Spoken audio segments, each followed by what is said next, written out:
bit of a dog of a game, this one, after the Lord Mayor show for Villa, following Bayern Munich and the heroics that they had in midweek. Can we sum this game up, Rob, by saying that Johnny Evans was named man of the match, and that's about it?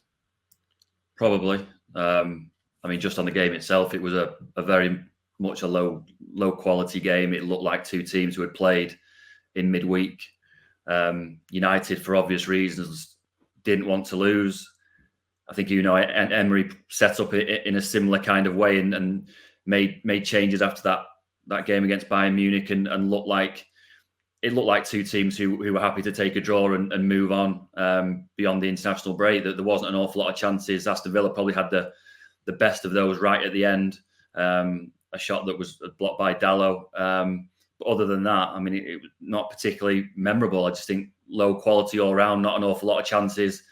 Two teams who really, really didn't want to get beaten, and that's why it finished 0-0. Janusz, we've spoken before about some of the baffling comments made by Erik ten Hag. So he rested Matthijs de Ligt and Lisandro Martinez. Okay, there's an international break coming up. So it was Maguire and Evans to start. Maguire taken off at halftime and de Ligt came on. Was this just what Man United needed to kind of stem the flow?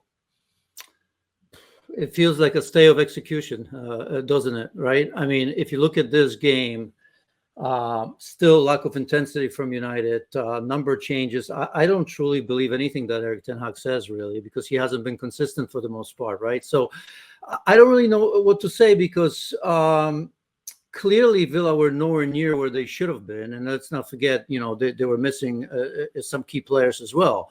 Because I'm sure Ten Hag will say that. But if you look at John McGinn, in particular, Andre Onana, I think, who was missed in the center of the pitch for set pieces as well. Jacob Ramsey, right? They didn't have much to go to from that bench in terms of making that impact.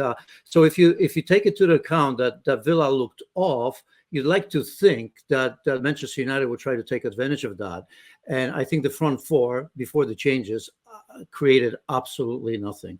It didn't look like Manchester United could go after it because there comes a point in the game, right, where you say to yourself, hey, Villa are not right. This is our opportunity.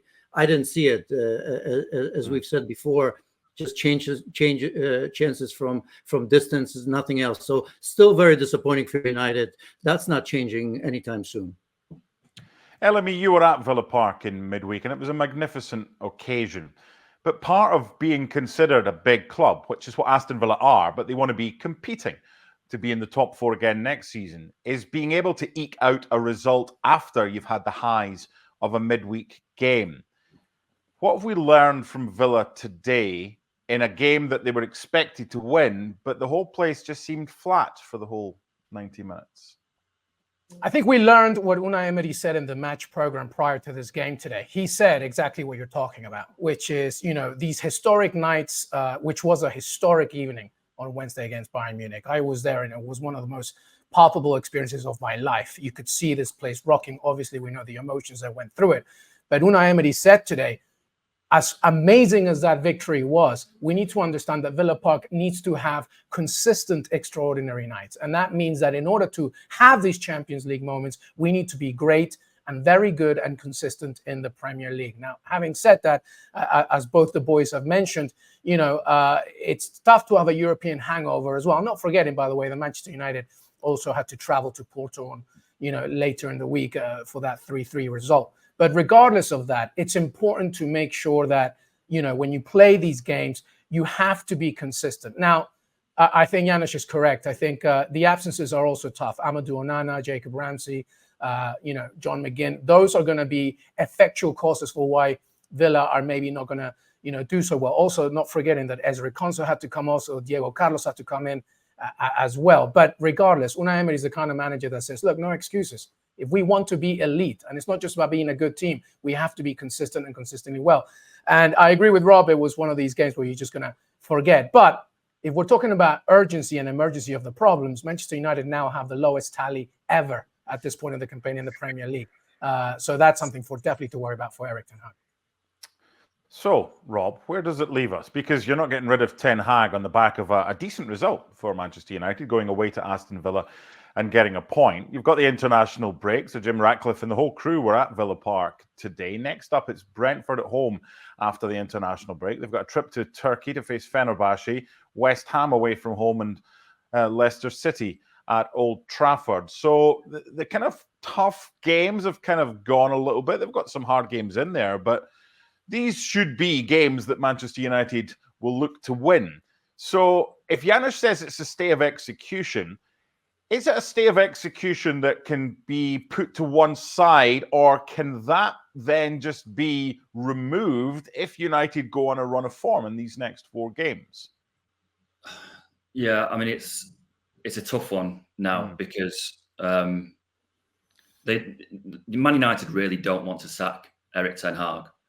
They've said that privately, that they made a decision in the summer to stick with him. Now, we can talk about the reasons behind that for, a half an hour show on its own, but they decided in the end to stick with him. They extended his contract. And so to get to a point in October, very early October, where there is a decision to make about whether he stays as manager or not, it is embarrassing for them, because they thought that the season would start better than it has done and that they would show signs of progress, and all the debate around whether Erik ten Hag is the right man for the job that we saw in the summer would all disappear, and it hasn't. And I understand what you're saying. That game against Tottenham last weekend was awful, and there was a lot of speculation about Erik ten Hag's position. And United privately said that they were very calm. They didn't want to make a knee-jerk reaction to that one result, and they would take stock over these next 2 games. Now, those 2 games against Porto and Aston Villa have both ended in draws, which really, on the face of it, isn't good enough for Man United. Man United should be winning those games. If you want to get in the top 4 or win the Europa League, you need to be winning those games. So it's not a massive sign of progress. As Elamy has just said there, it is now the worst start to a Premier League season that Man United have ever had.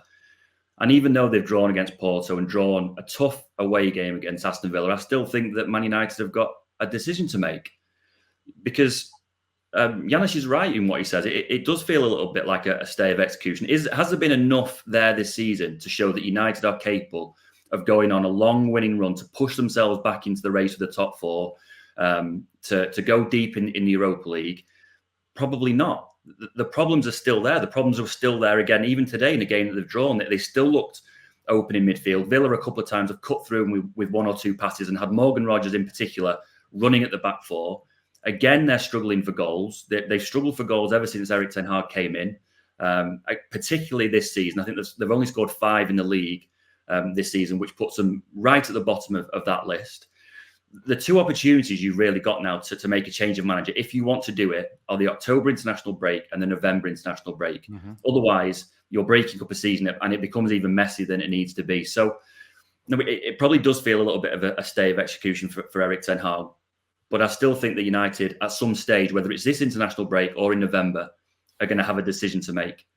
Because ultimately, if you remove everything else, United are 14th in the Premier League, and that's just not good enough.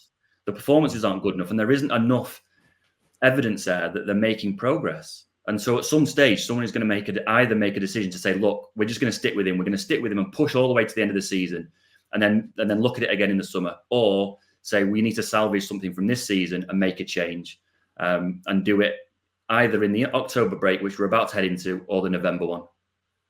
Right, Janusz, taking into account everything Rob has just said, here's why I'm confused. So Rob's spoken about privately. They've kind of thought, look, we don't want to fire him. We don't want to get rid of him. Then they get a request from the BBC to interview Sir Jim Ratcliffe. Now, he doesn't need to speak to them, but he doesn't. He's the only one media organisation that they speak to. Dan Rowan, the sports editor, speaks to Sir Jim Ratcliffe. So you think, okay, opportunity now to come out and get behind your manager. Didn't take it. That was a kind of, well, we'll see. It's not to me. That was powder puff. That was a bigger story, him not saying that we get behind the manager, because he was the one that agreed to the interview and didn't back the coach. So how on one hand can they say, not going to fire him, don't want to, but then on the other hand, come out on their own accord and say, not too sure about what's going on here. Make it make sense, Janusz, please. They're looking. I mean, obviously, they're not going to come and say, look, it's all deceptive. The question is really, is there an upside on this team? Can you make this team better? And that's difficult to see. And let's face it, maybe this is not just on Ten Hag. This is a badly and randomly put together team. And of course, Erik ten Hag, I'm sure, had to say, but it's not all on him. So now you have to ask yourself a question. As Rob was saying, when is the question? I suspect that maybe it's a little bit too early right now. But look, I mean, they're 6 points away from top 4. Coming back from the international break, I mean, they could beat Brentford at home, right? And things can change. But I think all of that is going to come back because clearly this team is just not good enough. Erik ten Hag talks about the young players. Which young players? Who are you going to get so much better that you couldn't do it by now, right? I mean, Mainu is the only one that I can think of. Garnacho, okay, a fighter.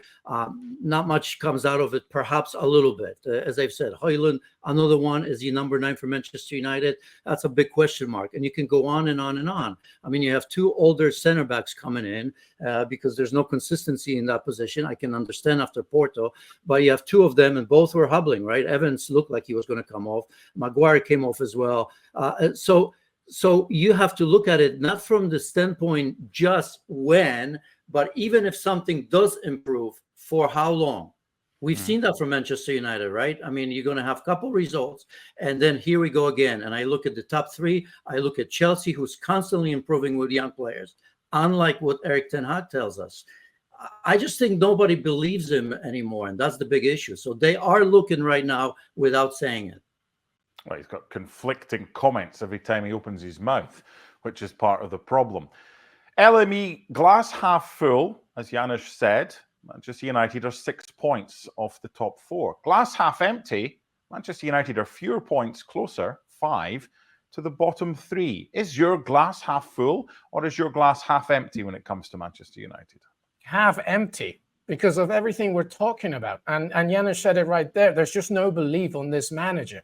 And I echo Rob Dawson's point here. 5 goals scored so far in the Premier League. The lowest tally ever in the Premier League. And listen, we have said this over and over again. There's a foundational problem here because the squad is not fully balanced. When you buy so much money to bring Højlund, he's a talented player, but reject the likes of somebody like Osimhen. When you bring somebody like Joshua Zirkzee, who's good, but he only scored 14 goals in 2 seasons in Italy. Like, there's a lot of mismatch here.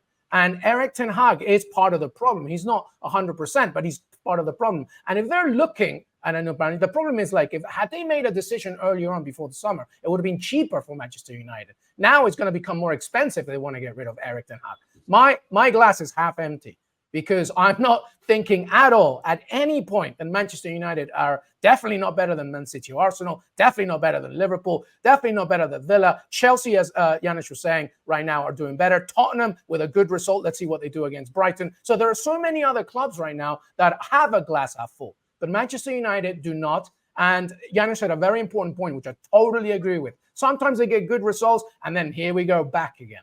And that's the issue. You need somebody that can give you a vision. So Jim Ratcliffe, Ineos, like, they should have done something way earlier, but now it's going to be more expensive. You have the likes of Max Allegri, Tuchel, Xavi. I don't know. Zinedine Zidane is like this dream that will never happen. But the issue is, like, you have to make a call right now. And if Rob is talking about October window, November window, my God, how long are you going to keep going? Because 5 goals scored so far is absolutely dreadful. Dreadful for Manchester United.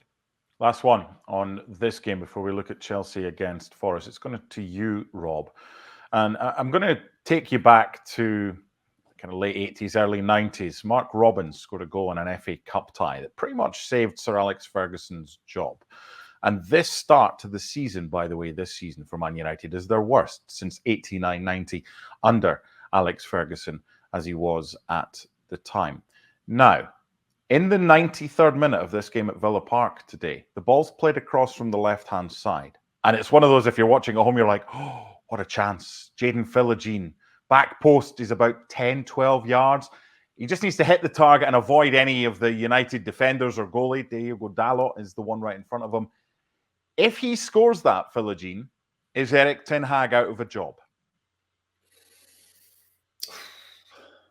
I mean, he would be an awful lot closer if that goal goes in than he is right now. I mean, I still think that he's on very, very thin ice because you talk about sliding doors moments. We've had about 50 of them in the last 6 months. You talk about that goal, the Coventry goal in the semi-final that got ruled out by the size of a toenail that could have sent United out in the semi-final, having been leading 3-0.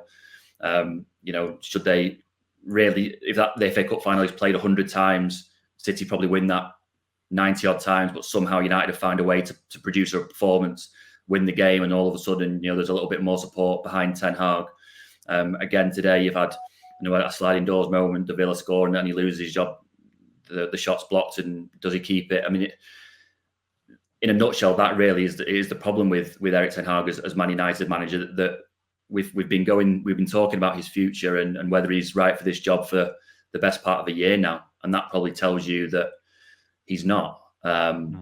Maybe we look back at this and that block by Diego Dallo and United go on now to win the next 10, and it's all roses in the future, and United go on to win the league. But there's just not enough evidence there to suggest that United are capable of that at the moment.